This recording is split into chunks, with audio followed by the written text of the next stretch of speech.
Hello বন্ধুরা, স্বাগতম আমার চ্যানেলে। আজকে আমি তোমাদের জন্য নিয়ে এসেছি কালীঘাট এক্সপ্রেসের দ্বিতীয় পর্ব।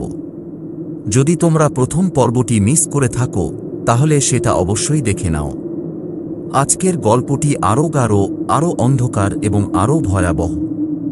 এই গল্পটি কলকাতার এক অজানা গাড়ি থেকে শুরু হয়েছিল, যে গাড়িতে কেউ যাত্রী নেয় না, কিন্তু রাতের অন্ধকারে এটি ছুটে বেড়ায় কালীঘাট থেকে শিয়ালদার দিকে। প্রথম পর্বে আমরা দেখেছিলাম এক তরুণের ভয়াবহ অভিজ্ঞতা, যে গাড়িতে চড়ে সে কখনো ফিরে আসেনি। কিন্তু আজকের পর্বে তোমাদের সামনে আসবে সেই গাড়ির সত্যিকারের ইতিহাস, এর পিছনে থাকা রহস্য এবং সেই গাড়ির সাথে জড়িত আরও কয়েকটি ভয়াবহ ঘটনা। তোমাদের কাছে নিয়ে আসব সেই গাড়ির সত্যি নাম, যে নাম শুনলে কেঁপে ওঠে রাতের কোটর। তাহলে চলো আমরা আবার সেই অন্ধকার গলিতে পা রাখি, যেখানে সময় থামে, আলো মরে যায় এবং ঘড়ির কাঁটা উল্টো দিকে চলে। কলকাতা শহরের গলিতে গলিতে অসংখ্য গল্প ঘুরে বেড়ায়, কখনো প্রেমের, কখনো হত্যার, কখনো বা ভূতের। কিন্তু কালীঘাট এক্সপ্রেসের গল্পটা একটু অন্যরকম। এটা এমন একটা গল্প যেটা শুনলে কেউ রাতে ঘুমাতে পারবে না। প্রথম পর্বে আমরা যে তরুণটির কথা শুনেছিলাম তার নাম ছিল রাজ। সে কলকাতা মেডিকেলে পড়ত। তার বাসা ছিল কালীঘাটে। রাত হয়ে যেত, কিন্তু বাস মিলছিল না। তখনই সে সেই গাড়িটি দেখে, লাল রঙের পুরনো একটা ট্যাক্সি। ড্রাইভার ছিল একজন বৃদ্ধ মানুষ, কিন্তু তার চোখ দুটো কেন যেন ভয় লাগছিল রাজের। গাড়িতে উঠে রাজ বাড়ি ফিরতে চায়, কিন্তু পথে অদ্ভুত সব জিনিস ঘটতে থাকে। গাড়ির ভেতর ঠান্ডা হয়ে যায়, ঘড়ির কাঁটা উল্টো দিকে চলে। তারপর সে দেখে যে গাড়িটা কলকাতার কোনো রাস্তায় নেই, সেখানে ছিল শুধু অন্ধকার। রাত চিৎকার করে, কিন্তু ড্রাইভার কিছু বলে না। হঠাৎ করেই গাড়িটা থামে। রাজ বাইরে তাকায়। সেখানে একটা পুরনো স্টেশনের মতো দেখতে। সেখানে কয়েকজন মানুষ দাঁড়িয়ে, কিন্তু তাদের মুখ দেখা যাচ্ছিল না। রাজ ভয়ে গাড়ি থেকে নামে না। হঠাৎ করেই সে গাড়ির ভেতরে একটা কাগজ খুঁজে পায়। সেখানে লেখা ছিল, আপনি কালীঘাট এক্সপ্রেসে ভ্রমণ করছেন। এটি শেষ স্টপ। তারপর থেকে রাজকে আর কেউ দেখেনি। কিন্তু সেই গাড়িটা কোথা থেকে আসে, কে ওটার ড্রাইভার, কেন সেটা শুধু রাতে দেখা যায়? আজকে আমরা সেই গাড়ির সত্যিকারের ইতিহাস নিয়ে আসছি। কালীঘাট এক্সপ্রেসের গল্প শুরু হয় 1950-এর দশকে। তখন কলকাতা ছিল একটি বড় শহর। রেল এবং বাস ছাড়াও অনেক ট্যাক্সি চলত। কিন্তু সেই সময়ে একটি ট্যাক্সি কোম্পানির নাম ছিল কালীঘাট এক্সপ্রেস ট্যাক্সি সার্ভিস। এই কোম্পানির মালিক ছিলেন একজন অদ্ভুত মানুষ। তার নাম ছিল মনোজ বন্দ্যোপাধ্যায়। তিনি ছিলেন একজন প্রাক্তন রেলওয়ে কর্মচারী, কিন্তু কোনো কারণে চাকরি থেকে ছাঁটাই হয়ে যান। তখন থেকে তিনি নিজের ট্যাক্সি চালানোর সিদ্ধান্ত নেন। তিনি পুরনো গাড়ি কিনতেন এবং তা মেরামত করে ভাড়ায় দিতেন। কিন্তু কেন যেন তার ট্যাক্সিগুলোতে ঘটছিল অদ্ভুত ঘটনা। কয়েকজন যাত্রী নাকি তার গাড়িতে চড়ে কখনো ফিরে আসেনি। এক রাতে একটি গাড়ি হারিয়ে যায়। সেটি ছিল কালীঘাট এক্সপ্রেসের সবথেকে পুরনো গাড়ি। ড্রাইভার ছিল একজন বৃদ্ধ মানুষ। তার নাম ছিল মুরারি। সে রাতে সে কোথায় গেল কেউ জানতে পারেনি। কিন্তু পরের দিন সকালে গাড়িটি পাওয়া যায় কালীঘাটের কাছে। গাড়িটি খুব পুরনো ছিল, কিন্তু সেটি সম্পূর্ণ নতুন মনে হচ্ছিল। গাড়ির ভেতর কিন্তু মুরারির কোনো হদিস মেলেনি। তখন থেকেই শুরু হয় এক অদ্ভুত জনশ্রুতি। কালীঘাটের কাছে রাতে একটি লাল রঙের ট্যাক্সি দেখা যায়। যে যাত্রী সেই গাড়িতে চড়ে সে আর কখনো ফিরে আসে না। কিছুদিন পর মনোজ বন্দ্যোপাধ্যায় নিখোঁজ হন। তার বাড়ি থেকে কেবল একটি ডায়েরি পাওয়া যায়। সেখানে লেখা ছিল, আমি ভুল করেছি। আমি যা তৈরি করেছি তা আমার কাছেও আর নিয়ন্ত্রণে নেই। কালীঘাট এক্সপ্রেস এখন নিজের মতো চলছে। এটি আর কোনো গাড়ি নয়, এটি একটি প্রাণ। সেই ডায়েরি পড়ে কেউ কিছু বুঝতে পারেনি, কিন্তু সেই থেকে কালীঘাটের কাছে রাতে গাড়ি দেখা যায়। কেউ কেউ বলে যে সেটি মুরারির গাড়ি, কেউ কেউ বলে যে সেটি মনোজের আত্মা। কিন্তু সত্যিটা কি? কালীঘাট এক্সপ্রেস কি সত্যি একটি জীবন্ত গাড়ি, নাকি এটি কেবল একটি কিংবদন্তি আমরা এর পিছনে আরও গভীরে যাব। কালীঘাট এক্সপ্রেসের সাথে জড়িত শুধু রাজের ঘটনা নয়, এর সাথে আরও কয়েকটি ঘটনা ঘটেছে। আমরা তার কয়েকটি নিয়ে আজকে আলোচনা করব। রুবি ছিল ১৯ বছরের একটি মেয়ে। সে একটি হোটেলে কাজ করত। রাত হয়ে যেত, কিন্তু সে কালীঘাটের কাছে বাস মিস করে যেত। তখনই সে সেই লাল রঙের গাড়িটি দেখে। তার মনে হয় এটি তার জন্য অপেক্ষা করছে। সে গাড়িতে উঠে। ড্রাইভার ছিল একজন বৃদ্ধ মানুষ। সে তাকে কোথায় নামাবে বলে জিজ্ঞাসা করে। রুবি তার বাসার ঠিকানা বলে। গাড়ি ছুটে যায়, কিন্তু কিছুক্ষণ পর রুবি বুঝতে পারে যে সে যে রাস্তায় আছে সেটি তার চেনা নয়। গাড়ির ভেতর ঠান্ডা হয়ে যায়। রুবি দেখে যে ড্রাইভার তার দিকে তাকিয়ে নেই, তার মুখ ঢাকা দেওয়া ছিল। তখন রুবি ভয় পায়। সে দরজা খুলে বাইরে নামতে চায়, কিন্তু দরজা খুলছিল না। গাড়িটি থামে একটি পুরনো স্টেশনের সামনে। রুবি বাইরে তাকায়। সেখানে কয়েকজন মানুষ দাঁড়িয়ে। তাদের মুখ দেখা যাচ্ছিল না, তারা কেবল তার দিকে তাকিয়েছিল। রুবি চিৎকার করে উঠে।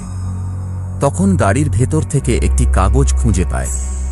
সেখানে লেখা ছিল, আপনি কালীঘাট এক্সপ্রেসে ভ্রমণ করছেন। এটি শেষ স্টপ। তারপর থেকে রুবিকে আর কেউ দেখেনি। এক রাতে কালীঘাটের কাছে পুলিশ পাট্রোলিং করছিল। তারা একটি লাল রঙের গাড়ি দেখে।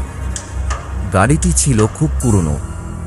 পুলিশ সন্দেহ হওয়ায় গাড়িটিকে থামাতে যায়, কিন্তু যখন তারা গাড়ির কাছে যায় তখন গাড়িটি হঠাৎ করে উধাও হয়ে যায়।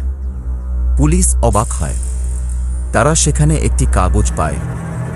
সেখানে লেখা ছিল, আপনারা এখনো বুঝেননি, আমি শুধু যাত্রী নেই, আমি তাদের নিয়ে যাই। পুলিশ সেটি নিয়ে তদন্ত করে, কিন্তু কিছু পাওয়া যায় না। কেউ কেউ বলে যে কালীঘাট এক্সপ্রেসের গাড়িতে চড়ে বাঁচা যাত্রীও আছে। সে হলো একজন প্রাক্তন সাংবাদিক। তার নাম ছিল অজয়। অজয় একদিন কালীঘাটের কাছে একটি গল্প সংগ্রহ করতে গিয়েছিলেন। রাত হয়ে যায়। তখন তিনি সেই লাল গাড়িটি দেখেন। তিনি সন্দেহ না করে গাড়িতে উঠেন। গাড়িটি ছুটে যায়, কিন্তু অজয় খেয়াল করেন যে গাড়ির ভেতরে কোনো শব্দ নেই। তিনি ড্রাইভারের সাথে কথা বলার চেষ্টা করেন, কিন্তু ড্রাইভার কোনো কথা বলে না। হঠাৎ করে গাড়িটি থামে। অজয় বাইরে তাকায়। সেখানে একটি পুরনো স্টেশন। তার মনে হয় এটি কলকাতার কোনো স্টেশন নয়। তিনি গাড়ির ভেতর থেকে একটি কাগজ খুঁজে পান। সেখানে লেখা ছিল, আপনি কালীঘাট এক্সপ্রেসে ভ্রমণ করছেন।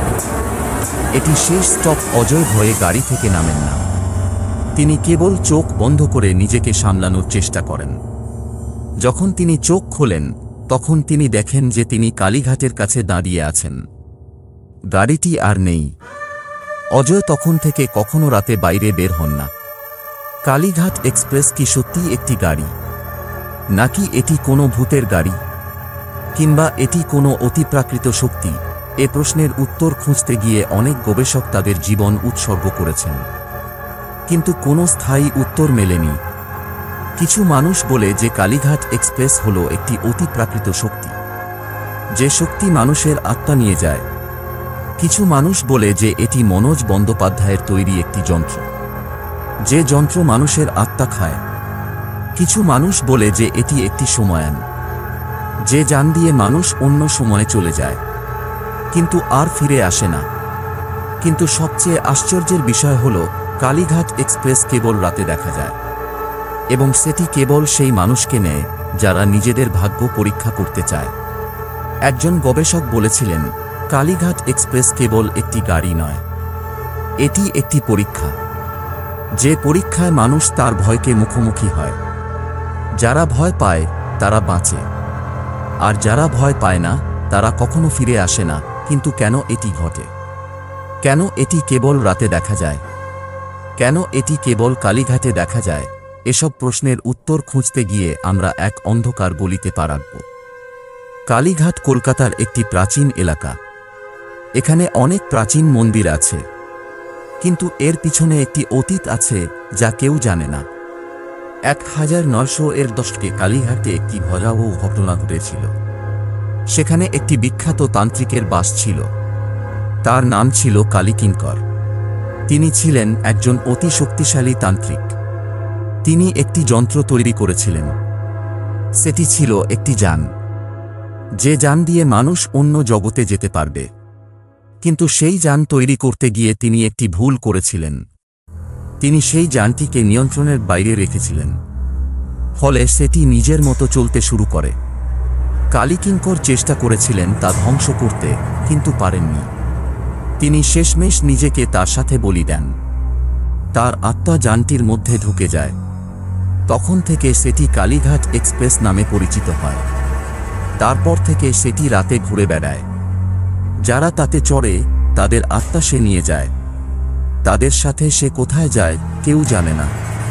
কিন্তু কালীকিঙ্কর কি এখনও বেঁচে আছেন, নাকি তিনি নিজেও আর নিয়ন্ত্রণে নেই? এই প্রশ্নগুলোর উত্তর খুঁজতে গিয়ে আমরা আবার সেই অন্ধকার গলিতে পা রাখব। হ্যাঁ, কালীঘাট এক্সপ্রেস এখনও আছে। এখনও রাতে কালীঘাটে সেটি দেখা যায়। কিছু মানুষ এখনও তার সাথে সাক্ষাৎ করেছে। সাম্প্রতিক একটি ঘটনায় একজন যুবক সেই গাড়িতে চড়ে। সে রাতে কালীঘাটে বাস মিস করে। তখন সে সেই লাল গাড়িটি দেখে। তার মনে হয় সেটি তার জন্য অপেক্ষা করছে। সে গাড়িতে উঠে। ড্রাইভার ছিল একজন বৃদ্ধ মানুষ। তার মুখ দেখা যাচ্ছিল না। গাড়িটি ছুটে যায়, কিন্তু পথে অদ্ভুত ঘটনা ঘটে। ঘড়ির কাঁটা উল্টো দিকে চলে। গাড়ির ভেতর ঠান্ডা হয়ে যায়। তারপর সে দেখে যে গাড়িটি কলকাতার কোনো রাস্তায় নেই।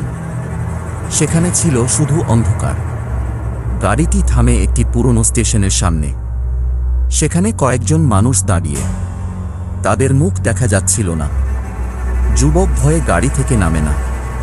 হঠাৎ করেই গাড়ির ভেতর থেকে একটি কাগজ খুঁজে পায়।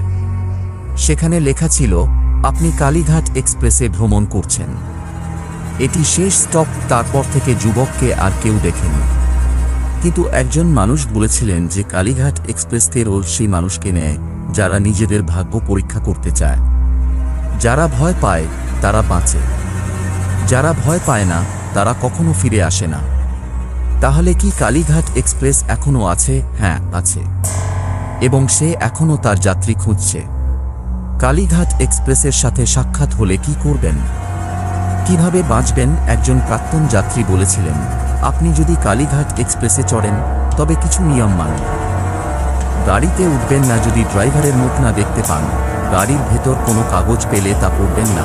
গাড়ির ভেতর যদি ঠান্ডা হয়ে যায় তখন চোখ বন্ধ করে নিজেকে সামলান। যদি গাড়ি থামে তখন বাইরে তাকাবেন না। আপনি যদি কালীঘাট এক্সপ্রেসের সাথে সাক্ষাৎ করেন তবে কাউকে বলবেন না, নইলে সে আপনার পিছু নেবে। এগুলো হলো কালীঘাট এক্সপ্রেস থেকে বাঁচার কয়েকটি উপায়। কিন্তু যদি আপনি এগুলো মানেন না তবে আপনি কখনো ফিরে আসবেন না। কালীঘাট এক্সপ্রেস কি কখনো বন্ধ হবে? কেউ জানে না।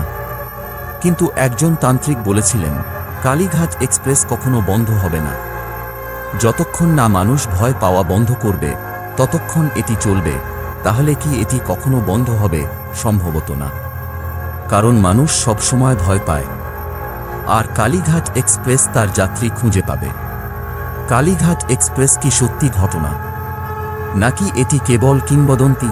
কিছু মানুষ বলে যে এটি সত্যি ঘটেছে, কারণ কয়েকজন মানুষ কালীঘাট এক্সপ্রেসে ভ্রমণ করে কখনো ফিরে আসেনি।